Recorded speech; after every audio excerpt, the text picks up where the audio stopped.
Hello, high, हजुरको नाम के हो नि? मेरो नाम विद्या लक्ष्मी कुशवाहा। हजुर कुन ठाउँबाट आउनुभयो अहिले? मेरो पर्मानेन्ट एड्रेस चाहिँ बारा जिल्ला हो। म यहाँ काठमाडौँमा महाराजगञ्जबाट शिवपुरी स्कुलबाट 10 क्लास दिएको अहिले। हजुर अनि कस्तो भयो नि हजुरको क्लास 10 को एक्जाम? एकदमै राम्रो भयो। कति जिपी आयो नि हजुरको? मेरो 4.0 जिपी आएको हो। हजुर अनि एम्बिसन गुरुबाट पनि क्लासहरू जोइन भएर पढ्नुहुन्थ्यो हजुरले? म कार्तिकदेखि जोइन भएर रेगुलर क्लासेस लिएको हो। हजुर लाइभ क्लास रेकर्डेड भिडियो नोट्सहरू सबै पढ्नुभयो? लाइभ क्लासेसमा जोइन हुन्थ्यो तर रेकर्डेड भिडियोहरूलाई स्पिड बढाएर अलिक कम टाइम लागोस् भनेर हेर्ने गर्थेँ।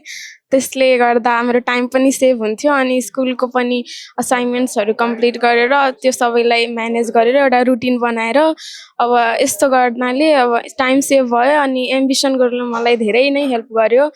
मेरो टार्गेट 4 जिपी थियो, त्यसलाई अचिभ गर्नको लागि अब 4 जिपी ल्याउनलाई कसरी लेख्नुपर्छ, कुन प्याटर्नमा लेख्दाखेरि आउँछ भनेर क्वेसनहरू पनि एकदमै धेरै दिनुभयो अनि त्यहाँबाट मैले धेरै हेल्प पाएँ।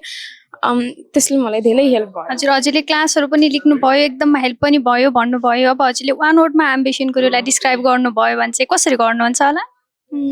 वान वर्डमा भन्नुपर्दा एम्बिसन गुरु एउटा यस्तो प्लेटफर्म हो जुन चाहिँ कम रिसोर्सेसमा एम्बिसन गुरु एउटा यस्तो प्लेटफर्म हो जसले चाहिँ कम रिसोर्सेसमा म्याक्सिमम युटिलाइजेसन दिन्छ र कम टाइममा धेरै नै महत्त्वपूर्ण हुन्छ। हामीले फिजिकल्ली जोइन हुनुभन्दा राम्ररी चाहिँ अनलाइनमा एकदमै कम टाइममा अनि एकदमै राम्ररी इफेक्टिभ वेमा पढाउने मात्र होइन, एकदमै राम्रो प्लेटफर्म हो भनेर म भन्छु।